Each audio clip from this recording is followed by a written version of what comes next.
It is too early. The hole is too big. Sadness washes over me when I think that I will never see him again. I have admired him so much since I was a child, so I remember the day he called me by name for the first time. On the way home from the day you used the word friend for me and Kishimoto. I remember being overjoyed with Kishimoto. I also remember the last conversation we had. I was one of those who took the baton from the days when reading manga made you a fool.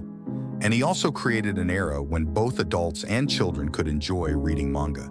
He showed us the dream that manga can go worldwide. It was like watching a hero going forward. For not only mangakas, but also creators in various industries, the excitement and emotion of the time of Dragon Ball serialization must have taken root in their childhood. His existence is like a big tree. For the manga artists of our generation who stood on the same stage, Toriyama's works became more and more important to me as I got closer to the same stage. I even felt being scary, but I am just happy to see the aloof man himself again. Because we love him on a blood level, with respect and gratitude for the creative world he has left behind. I pray for his soulful rest in peace. May heaven be the joyous world he envisioned.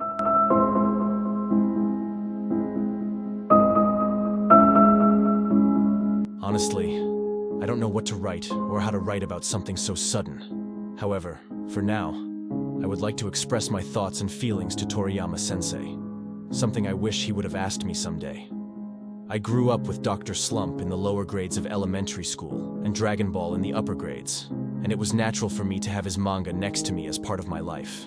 Even if I had a bad experience, watching Dragon Ball every week made me forget about it. It was a relief for me, a country boy who had nothing, because Dragon Ball was really fun. It was when I was a university student that suddenly, the Dragon Ball that had been a part of my life for so many years ended. I felt an incredible sense of loss and didn't know what to look forward to. But at the same time, it was also an opportunity for me to truly understand the greatness of the teacher who created Dragon Ball. I also want to create works like yours. I want to be like my teacher. As I followed in my teacher's footsteps and aspired to become a manga artist, that feeling of loss began to disappear. Because making comics was fun, I was able to find new fun by following my teacher. My teacher has always been my guide. I admired it. I apologize for the inconvenience, but I would like to express my gratitude to the teacher. For me, he was the god of salvation and the god of manga. When we met for the first time, I was so nervous that I couldn't say a word. However, after meeting him many times at the Tezuka Prize Screening Committee, we became able to talk.